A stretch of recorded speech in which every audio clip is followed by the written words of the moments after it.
ದಾವಣಗೆರೆ ಮತ್ತು ಬಾಗಲಕೋಟೆ 9ನೇ ತಾರೀಕು, ಇದೇ ತಿಂಗಳು 9ನೇ ತಾರೀಕು ವಿಧಾನಸಭಾ ಉಪಚುನಾವಣೆ ನಡೀತಾ ಇದೆ. ನಾವು ಉಪಚುನಾವಣೆಗೆ ಕಾಂಗ್ರೆಸ್ಸನ್ನು ಸೋಲಿಸಬೇಕು ಅಂತೇಳಿ ದಾವಣಗೆರೆಯಲ್ಲಿ ಮತ್ತು ಬಾಗಲಕೋಟೆಯಲ್ಲಿ, ಇದೇ ಬಾಗಲಕೋಟೆಯಲ್ಲಿ ಜೈವಿಂ 10 ತಂಡಗಳನ್ನು ಬಿಟ್ಟು ನಾವು ಮನೆ ಮನೆಗೆ, ಮತದಾರರ ಮನೆ ಮನೆಗೆ ಭೇಟಿಯನ್ನು ಕೊಡೋದ್ರ ಮೂಲಕ ಮತಜಾಗೃತಿ ಕಾರ್ಯಕ್ರಮವನ್ನು ನಡೆಸ್ತಾ ಇದ್ದೇವೆ. ಎರಡು ಕಡೆಯೂ ಪತ್ರಿಕಾಗೋಷ್ಠಿಯನ್ನು ನಾವು ಮಾಡಿದ್ದೇವೆ. ಬಾಗಲಕೋಟೆಯ ಮಹಾಜನತೆಯಲ್ಲಿ ನಾನು ಇವತ್ತಿಲ್ಲಿ ಮನವಿ ಮಾಡ್ಕೊಳ್ಳೋದೇನೆಂದರೆ, ಕಾಂಗ್ರೆಸ್ಸು ಮಾದಿಗ ಸಮಾಜಕ್ಕೆ ಮಹಾ ದ್ರೋಹವನ್ನು ಬಗೆದಿದೆ. ಸುಪ್ರೀಂ ಕೋರ್ಟ್ನ 7 ಜನರ ನ್ಯಾಯಾಧೀಶರು ತೀರ್ಪು ಕೊಟ್ಟು ಒಳ ಮೀಸಲಾತಿಯನ್ನು ವರ್ಗೀಕರಣ ಮಾಡೋದಕ್ಕೆ ಹಸಿರು ನಿಶಾನೆಯನ್ನು ಸುಪ್ರೀಂ ಕೋರ್ಟ್ 7 ಜನರ ನ್ಯಾಯಾಧೀಶರು ಪೀಠ ತೀರ್ಪನ್ನು ಕೊಟ್ಟು 2 ವರ್ಷಗಳಾಯಿತು. ಸಚಿವ ಸಂಪುಟದಲ್ಲಿ ನಾಗಮೋಹನ್ ದಾಸ್ ವರದಿಯನ್ನು ಅನುಮೋದನೆ ಮಾಡಿದ್ದಾರೆ. ಉಭಯ ಸದನಗಳಲ್ಲಿ ಅಂಗೀಕಾರ ಆಗಿದೆ.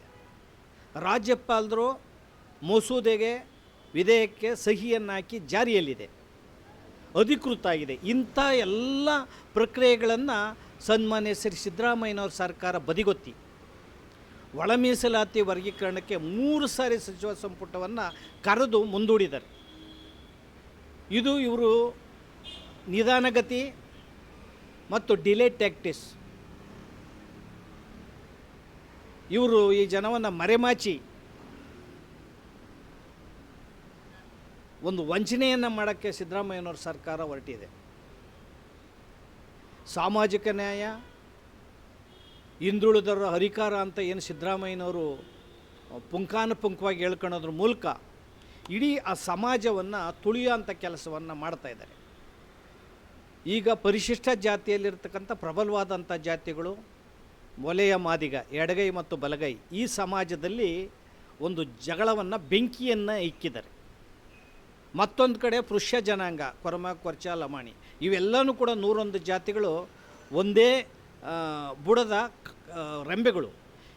ಈ ಎಲ್ಲ ಕುಟುಂಬವನ್ನು, ಪರಿಶಿಷ್ಟ 101 ಜಾತಿಯ ಕುಟುಂಬವನ್ನು ಸಿದ್ದರಾಮಯ್ಯ ಒಡೆದು ಚೂರು ಮಾಡಿದ್ದಾರೆ. ಪ್ರತ್ಯೇಕ ಸಮಾವೇಶಗಳಾಗ್ತಾಯಿದ್ದಾವೆ.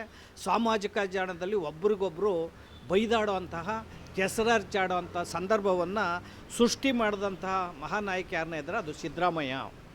ಆದ್ದರಿಂದ ಕಾಂಗ್ರೆಸ್ ಪಕ್ಷವನ್ನು ಈ ಮಹಾಚುನಾವಣೆಯಲ್ಲಿ ಮಾದಿಗ ಮತ್ತು ಮಾದಿಗ ಸಂಬಂಧಿತ ಸಮಾಜ ಕಾಂಗ್ರೆಸ್ ವಿರುದ್ಧ ಮತವನ್ನು ಹಾಕಬೇಕು. ಬಾಗಲಕೋಟೆಯಲ್ಲಿ ಮತ್ತು ಎಲ್ಲ 101 ಸಮಾಜನೂ ಕೂಡ ಕಾಂಗ್ರೆಸ್ ವಿರುದ್ಧ ಮತವನ್ನು ಚಲಾಯಿಸಬೇಕು. ಮತ್ತು ಪ್ರಜ್ಞಾವಂತರು, ಸಮಾನ ಮನಸ್ಕರು ಎಲ್ಲನೂ ಕೂಡ ಈ ಕಾಂಗ್ರೆಸ್ ವಿರುದ್ಧ ಮತವನ್ನು ಚಲಾಯಿಸೋದ್ರ ಮೂಲಕ ಈ ಬುದ್ಧಿ ಕಲಿಸ್ಬೇಕು ಕಾಂಗ್ರೆಸ್ಗೆ ಅನ್ನೋ ಮಾತನ್ನು ಹೇಳೋದ್ರ ಮೂಲಕ ಬಾಗಲಕೋಟೆಯಲ್ಲಿ ಇವತ್ತು ಚಾಲೆಂಜ್ ಮಾಡಿ ಹೇಳ್ತೇವೆ. ಮನೆ ರಿಸಲ್ಟ್ ನೋಡಿದ್ದೇವೆ. ಕಾಂಗ್ರೆಸ್ ಸೋಲ್ತದೆ, ಕಾಂಗ್ರೆಸ್ಗೆ ಮುಖಭಂಗ ಆಗ್ತದೆ ಅನ್ನೋ ಮಾತನ್ನು ಈ ಸಂದರ್ಭದಲ್ಲಿ ಈ ಬಾಗಲಕೋಟೆಯ ಮನೆಯಲ್ಲಿ ತೆರಳಿ ನಾವು ವಿಷಯವನ್ನು ಸಂಗ್ರಹ ಮಾಡಿದ್ದೇವೆ. ಮತ್ತು ಈ ಸಮಾಜ ಜಾಗೃತ ಆಗಿದೆ. ಏನು ಈ ಮಾದಿಗ ಸಮಾಜದಲ್ಲಿ ಕಟ್ಟಕಡೆಯ ಸಮಾಜ ಇದೆಯಲ್ಲ, ಈ ಸಮಾಜದವ್ರಿಗೆ ಸಾಮಾಜಿಕ ನ್ಯಾಯ ತೀರ ಅಗತ್ಯ. ಎಲ್ಲ ಆಯೋಗಗಳು 6% ಕೊಡಬೇಕು ಅಂತ ಹೇಳಿದ್ದಾವೆ. ಸದಾಶಿವ ಆಯೋಗ ಹೇಳಿದೆ, ಮಾಧುಸ್ವಾಮಿ ಆಯೋಗ ಹೇಳಿದೆ, ಮತ್ತು ಕೊನೆಗೆ ನಾಗಮೋಹನ್ ದಾಸ್ ಆಯೋಗ ಕೂಡ ಹೇಳಿದೆ. ಆದರೂ ಕೂಡ ಈ ಆಯೋಗಗಳ ವರದಿಯನ್ನು ಕಡೆಗಣಿಸಿ ಸಿದ್ದರಾಮಯ್ಯನವರು 665 ಮಾಡಿದರು. ಆದರೆ ಅದನ್ನು ಕೂಡ ಯಶಸ್ವಿಯಾಗಿ ಜಾರಿ ಮಾಡಲಿಲ್ಲ. ಈಗ 56,431 ಉದ್ಯೋಗಗಳನ್ನು ತುಂಬೋದಕ್ಕೆ ಸಿದ್ದರಾಮಯ್ಯರು ತುದಿಗಾಲಲ್ಲಿ ನಿಂತಿದ್ದಾರೆ. ಏನು ರಾಜ್ಯ ಸರ್ಕಾರದ 56,432 ಉದ್ಯೋಗಗಳೇನಿದ್ದಾವೆ, ಈ ಉದ್ಯೋಗಗಳು ಒಳ ಮೀಸಲಾತಿ ಇಲ್ಲದೇ ತುಂಬ್ತೀವಿ ಅಂತ ಹೋಗಿದೆಯಲ್ಲ, ಇದು ಮುಂದಿನ ಮಾದಿಗ ಮತ್ತು ಮಾದಿಗ ಸಂಬಂಧಿತ ಕಟ್ಟಕಡೆಯ ಸಮಾಜಕ್ಕೆ, ಈ ಪೀಳಿಗೆಗೆ ಇನ್ನು ಮುಂದಿನ 100 ವರ್ಷಗಳಲ್ಲಿ ನಿಮಗೆ ಉದ್ಯೋಗ ಸಿಗೋದಿಲ್ಲ. ನಾವು ಪರಿಶಿಷ್ಟ ಜಾತಿಯಲ್ಲಿರ್ತಕ್ಕಂಥ ಎಲ್ಲರಿಗೂ ಕೂಡ 101 ಜಾತಿಗಳು ಕೂಡ ಸಮಾನವಾಗಿ ಅವರ ಜನಸಂಖ್ಯೆ ಆಧರಿಸಿ ಕೊಡಿ ಅನ್ನೋದರಲ್ಲಿ ಏನು ತಪ್ಪಿದೆ? ಅದು ಸಾಮಾಜಿಕ ನ್ಯಾಯ ಅಲ್ವಾ?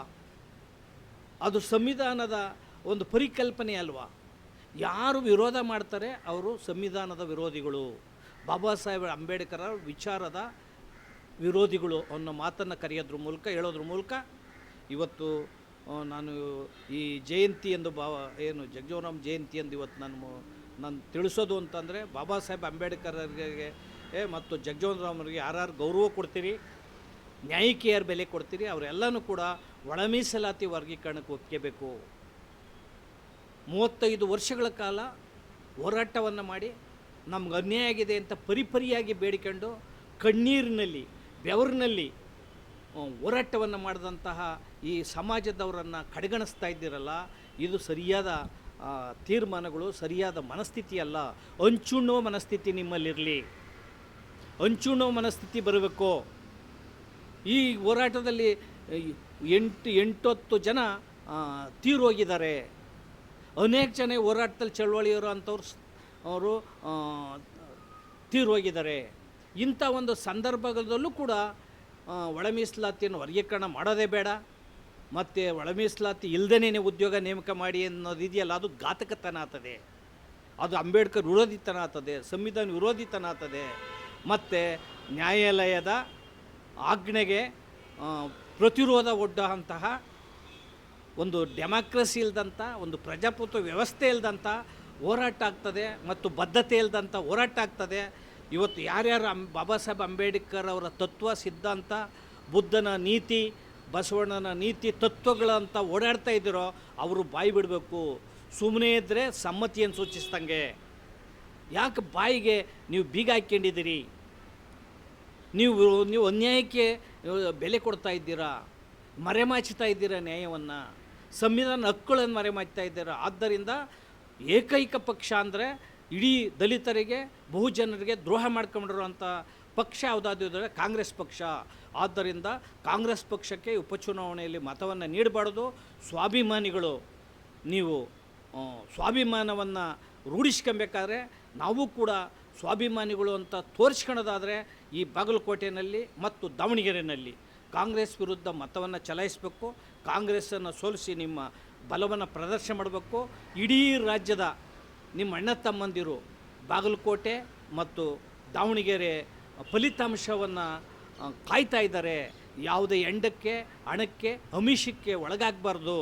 ಆ ಕಾರಣದ ನಿಮ್ಮ ಅಣ್ಣ ತಮ್ಮದಿರೆಲ್ಲನೂ ಕೂಡ ಮುಂದಿನ ಪೀಳಿಗೆಲ್ಲನೂ ಕೂಡ ನೀವು ನ್ಯಾಯ ಕೊಡಬೇಕು. 2 ವಿಧಾನಸಭಾ ಕ್ಷೇತ್ರಗಳಲ್ಲಿ ಕಾಂಗ್ರೆಸ್ಸನ್ನು ಸೋಲಿಸಬೇಕು. ಸಿದ್ದರಾಮಯ್ಯನವರು ಮತ್ತು ಅವರ ಆಟ, ಮತ್ತು ಸಿದ್ದರಾಮಯ್ಯನವರು ಸಚಿವ ಸಂಪುಟದಲ್ಲೇ ಇದ್ಕೊಂಡು ಒಳ ಮೀಸಲಾತಿ ವಿರುದ್ಧ ಷಡ್ಯಂತ್ರ ನಡೆಸುವಂಥ, ಪಿತೂರಿ ನಡೆಸುವಂಥ, ರಾಜಕೀಯ ದಾಳವನ್ನು ಬೀರುವಂತಹ ಅವರಿಗೆ ಸರಿಯಾದಂಥ ಕಿವಿ ಮಾತನ್ನು ಈ ರಿಸಲ್ಟ್ ಫಲಿತಾಂಶದ ಮೂಲಕ ಕಾಂಗ್ರೆಸ್ ವಿರುದ್ಧ ಮತ ಚಲಾಯಿಸೋದ್ರ ಮೂಲಕ ನೀವು ತೋರಿಸ್ಬೇಕು.